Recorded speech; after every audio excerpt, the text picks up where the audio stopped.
அன்வர் பாஷா ஒரு அறிகுறி காட்டுறாரு எடப்பாடி, முஸ்லீம் ஓட்டு வராது, அதனால நான் ஒரு அறிகுறி காட்டுறேன் அப்படின்னு காட்டுறாரு. இன்னொரு பக்கம் அப்போ பாஜகவை கழட்டி விடணும் எடப்பாடி அப்படின்றது ஒரு நல்ல அறிகுறி தமிழ்நாட்டுக்கு.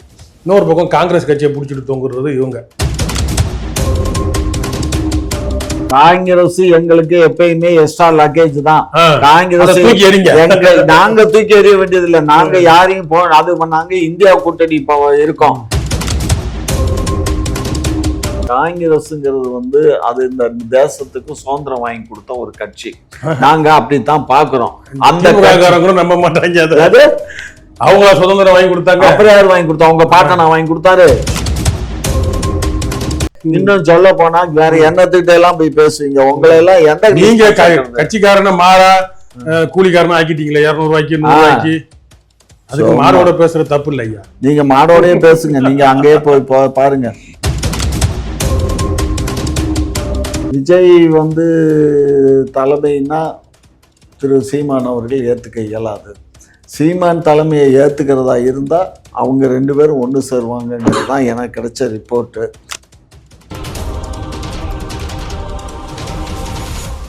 குக்கு செய்தி நேயர்களுக்கு வணக்கம். இன்றைய சிறப்பு விருந்தினர்கள் திமுகவின் மூத்த முன்னோடி முனைவர் காமாட்சி நாயுடு அவர்கள் மற்றும் நாம் தமிழர் கட்சியின் மாநில கொள்கை பரப்பு செயலாளர் வெற்றி தமிழன் அவர்கள். இருவருக்கும் வணக்கம். வணக்கம். வணக்கம். இப்போ கொஞ்ச நாளைக்கு முன்னாடி, அதாவது ஒரு 2-3 நாளைக்கு முன்னாடி எடப்பாடி அவர்கள் என்ன சொல்லியிருந்தாரு அப்படின்னா, ஒரு பிரமாதமான கட்சி அதிமுகவில் இணைய போகுது அப்படின்ற மாதிரி சொல்லியிருந்தாரு. அது நாம் தமிழர் கட்சியா இருக்கும் அப்படின்னு சொல்லி ஒரு பார்வை இருக்கு. இதை பத்தின உங்க கருத்து என்ன? அதுக்கு சீமானே பதில் சொல்லிட்டாரு. அவருக்கு பேட்டி எடுத்தாங்க. அது எடப்பாடி எதை நினைச்சு சொல்றாருன்னு தெரியல. விஜயா புதுசா வரணும்னா விஜய் அவங்க பிரம்மாண்டம் நினைக்கலாம். பாட்டாளி மக்கள் கட்சி இப்போ 2 பிளவா இருந்தாலும் அவங்க ஏற்கனவே எடப்பாடி கூட்டணி பாஜக தலைமையிலான கூட்டணியில் இருந்தவங்க தான். அது என்னன்னு தெரியல. திமுகவுக்கு அவர் ஏதோ ஒரு புதிர் காட்டுறாரு எடப்பாடி. ஓகே, இப்போ அதிமுகவில இருந்து அன்வர் ராஜா திமுகவுக்கு போயிருக்காரு. இதை பத்தின உங்க கருத்து என்ன? இல்ல அது அவர் என்ன பிழைப்புன்னு தெரியல. இந்த வயசான காலத்துல திடீர்னு சமத்துவம் பாஜக அப்படின்னு பார்த்தா ஜெயலலிதாவும் பாஜகவோட கூட்டணியில இருந்தாங்க. அதுக்கப்புறம் கொள்கை முடிவு எடுத்தாங்க. இப்ப போன முறை சட்டமன்ற தேர்தலில் நாடாளுமன்ற தேர்தலில் எடப்பாடி யாரோட இருந்தாரு? அப்ப ஏன் அன்வர் பாஷா வெளியே வரல? அதனால அது அவங்க பிழைப்பு. மாறி மாறி திராவிட கட்சிகள்ல இங்கிட்டு இருந்து அங்கிட்டு போறது, அங்கிட்டு இருந்து இங்கிட்டு போறது. பாஜக காரணம் கிடையாது சார். அது பாஜக காரணம் இல்லை அப்படின்ற மாதிரி சொல்லியிருக்காரு. உங்களோட கருத்து என்ன சார்? யார் என்ன நினைக்கிறாங்கன்னு நான் ஜோசியம் பார்த்து சொல்ல இயலாதுமா. அரசியல் ரீதியாக பார்த்தோம்னா முஸ்லீம் சகோதரர்களுக்கு இடையூறு செய்யக்கூடிய ஒரு கட்சி, ஒரு அமைப்பு இந்தியா அளவில் இருக்குன்னா அது பாரதிய ஜனதா கட்சி, RSS. அது உண்மை. அந்த RSS இயக்கத்தில் உள்ள அவங்க இயக்கத்தை சார்ந்த அந்த பாரதிய ஜனதா கட்சி கூட்டணியில் அனைத்து இந்திய அண்ணா திராவிட முன்னேற்ற கழகம் இருக்குங்கிற ஒரே காரணத்துக்காக பல்வேறு மக்கள்லாம் அந்த அமைப்பிலேருந்து வந்துட்டாங்க. ஏன் இந்த தடாரையும் இப்போ போனவரும் அங்கே தான் போன நாடாளுமன்ற தேர்தலில். அதுக்கப்புறம் அவர் தனித்து நிற்கிறதுனால அவருக்கு சப்போர்ட்டுனாரு. அப்புறம் இவங்கள்ட்ட கூட்டணின்னு ஒன்று விலகி வந்துட்டார். அது மாதிரி அன்வர் ராஜா ஒரு மூத்த அரசியல்வாதி. அவர் நாடாளுமன்ற உறுப்பினராக இருந்தவர். அதுக்கப்புறம் அவர் சட்டமன்ற உறுப்பினராக பல்வேறு பொறுப்புகளை எல்லாம் வைத்தவர். ராமநாதபுரம் மாவட்டத்தில் செல்வாக்கு மிக்க தலைவர்களில் அவரும் ஒருத்தர். ஆகையினால அவர் இடையில கூட கட்சியை விட்டு விலகி இருந்தார். திரும்பவும் இவங்க பாரதிய ஜனதா கட்சியோட கூட்டணி இல்லைன்னு மறுபடியும் இணைஞ்சார். மறுபடியும் இப்போ இவங்க பாரதிய ஜனதா கட்சியில் கூட்டணி போகுதுன்னு சொன்ன உடனே இவர் பொறுத்து பார்த்தாரு. அவரால் பொறுத்துக்க இயலலை. அவர் மட்டுமல்ல, அவரை சார்ந்தவங்களும் இருப்பாங்க இல்லையா? அவருக்கான அவரை சார்ந்த ஒரு குறைஞ்சபட்சம் ஒரு 10,000 பேராவது அந்த தொகுதியில் இருப்பான். அவங்களுடைய வார்த்தைகள் பேச்சுக்களை எல்லாம் கேட்டுட்டு ஒரு முடிவு எடுத்து அவர். ஆனால் ஒரு நல்ல இதில் என்ன ஒரு அறிகுறி அப்படின்னா, அன்வர் பாஷா அவர் தனி மனித பிழைப்புக்கு என்ன பண்ணுறாரோ, இல்லை அவர் உண்மையான முஸ்லீம்னு இப்போ உணர்ந்துட்டாரோ அது இருந்தாலும், அன்வர் பாஷா ஒரு அறிகுறி காட்டுறாரு எடப்பாடிக்கு, முஸ்லீம் ஓட்டு வராது, அதனால நான் ஒரு அறிகுறி காட்டுறேன் அப்படின்னு காட்டுறாரு. இன்னொரு பக்கம் அப்போ பாஜகவை கழட்டி விடணும் எடப்பாடி அப்படின்றது ஒரு நல்ல அறிகுறி தமிழ்நாட்டுக்கு. இன்னொரு பக்கம் காங்கிரஸ் கட்சியை பிடிச்சிட்டு தொங்குறது இவங்க. எதுக்கு அதை வச்சிருக்கிறாங்கன்னே தெரியல. அது திருச்சி வேலுசாமி மூக்கை உடைச்ச மாதிரி, நெத்தியை உடைச்ச மாதிரி, உச்சந்தலையில் தேங்காய் உடைச்ச மாதிரி கேட்டார். திமுக தனியா நிக்குமா, நாங்க இல்லைன்னா நீங்களாம் மந்திரி ஆக முடியாது, ஒன்றும் ஆக முடியாதுன்னு கேட்டார். அப்போ உண்மையாலே சூடு சொரணை உள்ள எடப்பாடியோ சூடு சொரணை உள்ள ஸ்டாலின் ஐயாவோ என்ன பண்ணணும்னா, காங்கிரஸை தூக்கி ஓரம் போடுறது, ஏங்க இவங்க பாஜக தூக்கி ரெண்டாங்கன்னா பாராட்டலாம். திருச்சி வேலுச்சாமி கட்சியில என்ன பொறுப்புல இருக்காரு? அவர் தான் தமிழ்நாடு காங்கிரஸ் கமிட்டியினுடைய தலைவரா? இல்லங்க, அப்ப எவன் வேணாலும் பேசிக்கலாமா? காங்கிரஸ் கட்சிக்காரர் தானே, மாஜி கட்சிக்காரரு. அவரும் ஜனதா கட்சி போனாரு, அங்க போனாரு, சுப்பிரமணிய சாமி கிட்ட இருந்தாரு. எல்லாத்தையும் காங்கிரஸ்காரர் தானே ஐயா, காங்கிரஸ்காரர் தான். காங்கிரஸ்காரர்னா அவர் எதை வேணாலும் பேசலாம். நியாயமான கேள்வி தானே. என்ன நியாயமான கேள்வி? வந்து எடப்பாடிக்கு அறிகுறி விட்ட மாதிரி அவரு உங்களுக்கு ஒரு கால். காங்கிரஸ் எங்களுக்கு எப்பயுமே எக்ஸ்ட்ரா லக்கேஜ் தான். காங்கிரஸ் நாங்க தூக்கி எறிய வேண்டியது இல்ல. நாங்க யாரையும் அது நாங்க இந்தியா கூட்டணி இருக்கோம். இந்தியா கூட்டணியில காங்கிரஸ் தான் தலைமை இருக்குது. சோ இந்தியா கூட்டணியில இப்ப நாங்க ராகுலுக்காக தான் காங்கிரஸோட அலையன்ஸ்ல இருக்குமே தவிர இங்க இருக்க இந்த புறம்போக்குகளுக்காக இல்ல. சும்மா ஏன் புறம்போக்கா விட்டீங்கன்னா உங்களுக்கு கொஞ்சம் நல்லதா நடக்கும். எங்களுக்கு நாங்க எங்க பாருங்க, ஒரு விஷயம் புரிஞ்சுக்கோங்க. ஏதோ ஒரு இதுல ஒரு கிருஷ்ணமூர்த்தின்னு ஒருத்தர் அவர் அப்படித்தான் பேசுறாரு. இவங்க எல்லாம் காங்கிரஸ் கட்சியில நான் பார்த்ததே இல்லை. என்னைக்காவது சத்தியமூர்த்தி பவன்ல நானும் பல முறை போயிருக்கேன். திருச்சி வேலுச்சாமி பிரபலமானவர், என்னுடைய நண்பர், அதுல ஒன்றும் மாற்று கருத்து இல்லை. இவங்க என்ன காங்கிரஸ் கட்சிக்கு என்ன பணியாற்றினாங்க அதெல்லாம் அந்த காலம் எப்போ, அதெல்லாம் அப்ப காமராஜர் இருந்த காலம். அதுக்கப்புறம் வந்து கொஞ்ச காலம் இருந்தாங்க. அதுக்கப்புறம் எல்லாம் இவங்க எல்லாம் காணா போயிட்டாங்க. அங்க போய் இங்க போய் எல்லாம் எங்கெங்கயோ போயிட்டாங்க. காங்கிரஸ் கட்சியில நிலையா இருக்கிறவங்க ஒருத்தர் 2 பேர் தான். அதெல்லாம் இப்ப வந்திருக்கவங்க எல்லாம் செல்வ பெருந்தவங்க எல்லாம் காங்கிரஸ்க்கு எப்ப வந்தாரு? அவர் இன்னைக்கு காங்கிரஸ் கமிட்டி தலைவரா இருக்காரு. புரிஞ்சுக்கோங்க. சோ அதனால இவங்களுக்கெல்லாம் சார், காங்கிரஸ்ங்கிறது வந்து அது இந்த தேசத்துக்கு சுதந்திரம் வாங்கி கொடுத்த ஒரு கட்சி. நாங்க அப்படித்தான் பாக்குறோம். அந்த நம்ப மாட்டாங்க. அவங்களா சுதந்திரம் வாங்கி கொடுத்தாங்க. அப்புறம் யார் வாங்கி கொடுத்தா? அவங்க பாட்டனா வாங்கி கொடுத்தாரு. சும்மா அதுக்கப்புறம் உருவான கட்சி அதெல்லாம் உருவான கட்சி இல்ல, காங்கிரஸ் கட்சி தான். அம்பேத்கர் காங்கிரஸ் கட்சி. ஆமா, சுபாஷ் சந்திர போஸ் காங்கிரஸ் பாருங்க, எல்லாமே காங்கிரஸ்ல தான் இருந்தாங்க சார். எல்லாமே முளைச்சது, எல்லாம் முளைப்பு வந்தது அப்படி பிறந்தது இந்திய தேசிய காங்கிரஸ்ல தான் இருந்தாங்க. இந்திய தேசிய காங்கிரஸ் வந்து இந்திய குடியரசு கட்சியை உருவாக்குனவர், காங்கிரஸ் விட்டு விலகிட்டாரு சட்ட மேதை. சுபாஷ் சந்திர போஸ் ஐயா வந்து ஃபார்வர்ட் பிளாக் கட்சி தொடங்கினார், காந்தி கிட்ட இருந்து முரண்பட்டு விலகிட்டார். இவங்கெல்லாம் வந்து அந்த ஆரம்ப கட்டம் அதுலதான் காங்கிரஸ்ல இருந்தாங்களே ஒழிய போக போக அவங்க விலகிட்டாங்க. ராஜாஜி கூட காங்கிரஸ் தான் சுதந்திரம் வாங்கி கொடுத்து, திமுக கூட நம்ப மாட்டாங்க. இங்க பாருங்க, அப்படி பேசவே பேசாதீங்க. காங்கிரஸ் பேர் இயக்கம்தான் நம்மளுடைய தகப்பனா தாயா தந்தையாய் பார்க்கக்கூடிய மகாத்மாஜி அவர்கள் தான் வந்து இதுக்கு முன்னெடுப்பு எடுத்தாங்க. அதுல சுபாஷ் சந்திர போஸ் இருந்தாங்க, நேரு இருந்தாருங்க, காமராஜர் இருந்தாங்க, சத்தியமூர்த்தி இருந்தாங்க, ராஜாஜி இருந்தாரு, பல்வேறு அரசியல் எங்க சரோஜினி நாயுடு இருந்தாங்க. எல்லாருமே ஏன் இன்னும் சொல்ல போனா என்னுடைய தாத்தாவும் இதுல தீவிரமா இருந்தாங்க. இப்படி பல்வேறு கட்சி எல்லாம் வந்து அப்ப இருந்தது ஒரே கட்சி தான். பழைய காங்கிரஸ் கட்சியில இருந்து எல்லா கட்சியிலும் இருந்ததுனால காங்கிரஸ்காரர் பேசுறாரு, நல்லதுதான். ஸோ அதனால இவங்க எல்லாமே காங்கிரஸ்ல இந்த சுதந்திர போராட்டம் எல்லாமே சிறைக்கு போய் வந்தவங்க. நான் சொல்றது என்னன்னா, இவங்க எல்லாம் சிறையில 1 ஆண்டு 2 ஆண்டு 5 ஆண்டு 10 ஆண்டு காலம்னு சிறையை அனுபவிச்சவங்க. அப்படியெல்லாம் அனுபவிச்சு வந்தவங்க தான். ஆகையினால அவங்க தான் இந்த நாட்டுக்கு சுதந்திரம் வாங்கி கொடுத்தாங்க, அதை மறுப்பதற்கு இல்லை. அவங்க வாங்கி கொடுத்த சுதந்திரத்தை வந்து தவறான வழியில பயன்படுத்துறது இன்றைய நாகரிக உலகத்துல சம்பாதிக்கணுங்கிற எண்ணம் கொண்டவர்கள் எதை வேற மாதிரி திமுக வந்துட்டாரு. காங்கிரஸ்ல இருந்து திமுக உங்க கட்சியில என்ன யோக்கியம்? சும்மா இருமையா, நீங்க என்ன ரொம்ப யோக்கியம்? நீங்க மாடு கிட்ட போய் பேசுவீங்க, மலை கிட்ட பேசுவீங்க, இன்னும் சொல்ல போனா வேற எண்ணத்துக்கிட்ட எல்லாம் போய் பேசுவீங்க. உங்களை எல்லாம் எந்த நீங்க கட்சிக்காரன மாறா கூலிக்காரனா ஆக்கிட்டீங்களா? 200 ரூபாய்க்கு 100 ரூபாய்க்கு. அதுக்கு மாடோட பேசுற தப்பு இல்லை ஐயா. நீங்க மாடோடய பேசுங்க, நீங்க அங்கேயே போய் பாருங்க. விஜய் அவர்கள் வந்து காங்கிரஸ் தலைவர் ராகுல் காந்தி அவர்களை வந்து சந்திக்க போறதா ஒரு தகவல்லாம் வெளியாகி இருக்கு. இதை பத்தி உங்க கருத்து என்ன? ஏற்கனவே சந்திச்சிருக்கிறாரு. அவர் கட்சியை உருவாக்குறதுக்கு ரொம்ப நாள் முன்னாடி சந்திச்சிருக்கிறாரு. சந்திச்சுட்டு போறாரு. அவர் என்ன நிலைப்பாடு? காங்கிரஸ் கூட்டணிக்கு போறாரா? காங்கிரஸ் தான் திமுகவோட வந்தாகணும்.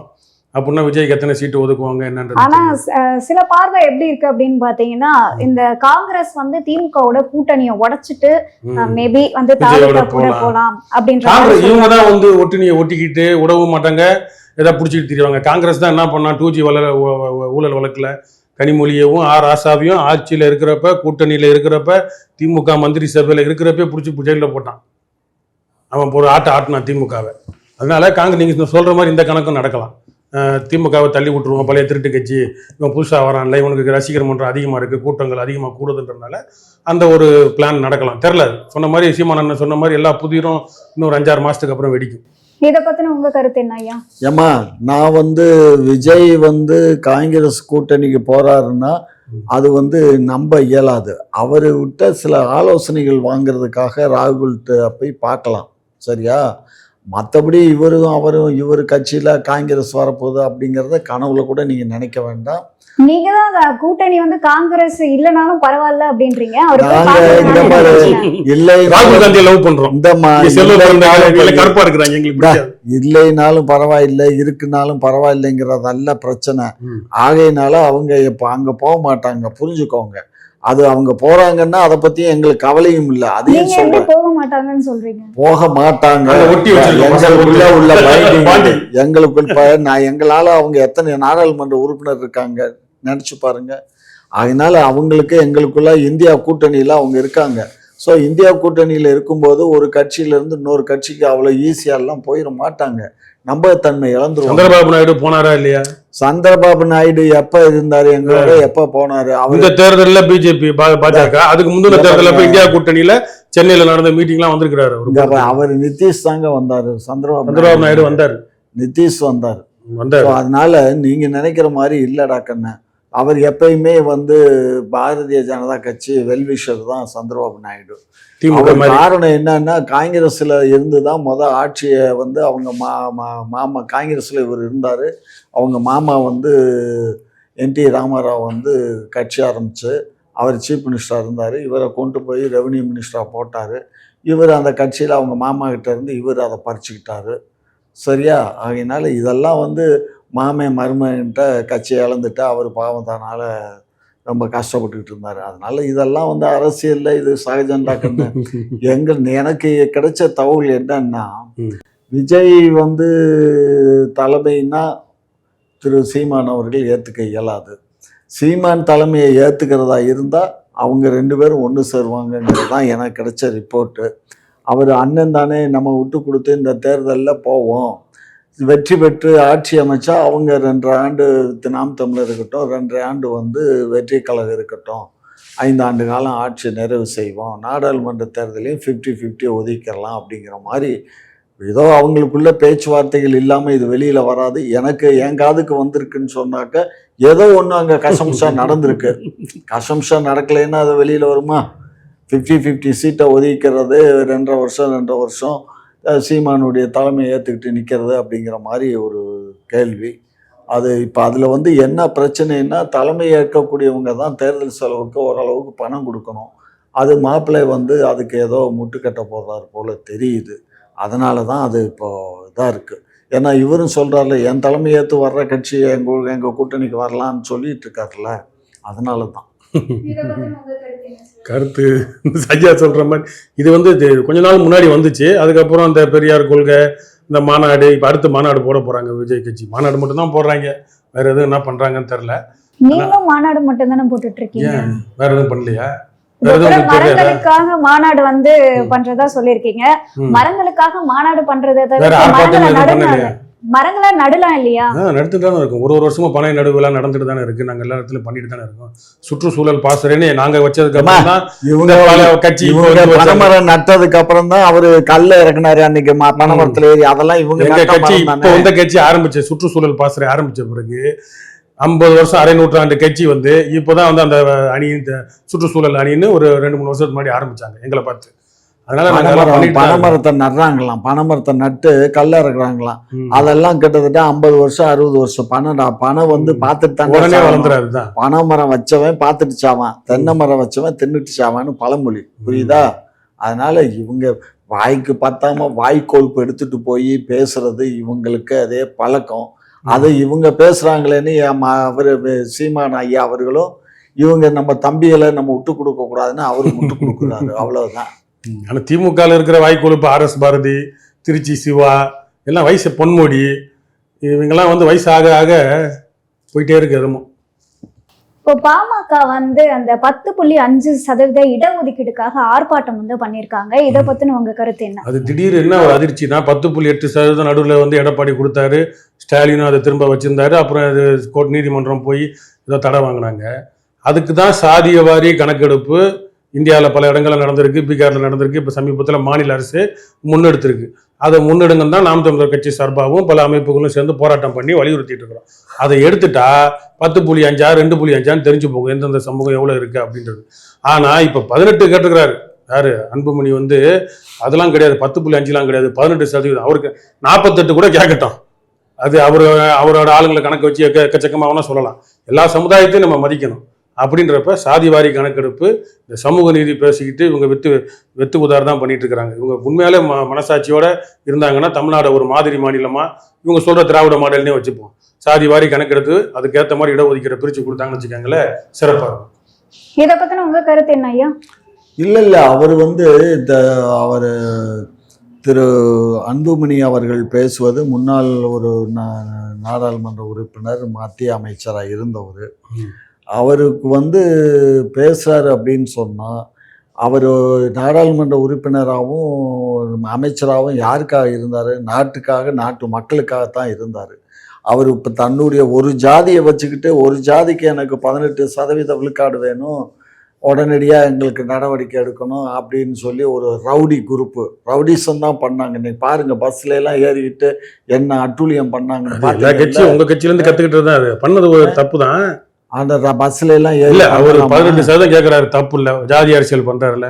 அவர் மூக்க உடங்க கணக்கெடுத்து டேய் இவ்வளவுதான்ப்பா சதவீதம், நீ 18 8% தான்ப்பா இல்ல 4% தான்ப்பான்னு சொல்லிட்டு போகணும் தானே. நாங்க எதுக்கு சொல்ல அவங்களுக்கே இடம் விடுறீங்க? ஏன் கணக்கெடுப்பு எடுங்களே. அது ஜாதி வாரி கணக்கெடுப்பு பண்ணோம். ஒன்றிய அரசு எல்லாம் பண்ணுவான், மேல இருக்கவன் பார்த்துப்பான், எல்லாம் மேல இருக்கவன் பார்த்துப்பானா. நீங்க வரணும். ஒன்றிய அரசு அறிவிச்சிருச்சு இல்ல, ஜாதி வாரி கணக்கெடுப்பு நாங்க எடுப்போம் அப்படின்னு சொல்லிடுச்சு இல்ல. அதனால அவங்க ஜாதி இந்தியா முழுக்க பண்றது ஜாதி வாரி கணக்கு ஒன்றிய அரசு எடுத்து ஜாதி அடிப்படையில இடஒதுக்கீடு பண்ணுனா தான் நிக்கும். அப்படி இல்லைன்னு சொன்னா நம்ம வந்து இவங்க ஐயா சொல்றது பண்றதெல்லாம் ஒன்னத்துக்கு இவருக்கு இவங்க கட்சி வரலாறு, தமிழ்நாடு அரசு வரலாறே தெரியல ஐயாக்கு. 69% இடஒதுக்கீடு வந்து வேற எந்த மாநிலத்திலையும் கிடையாது. தமிழ்நாடு மாநிலத்தில் 69% இடஒதுக்கீடு.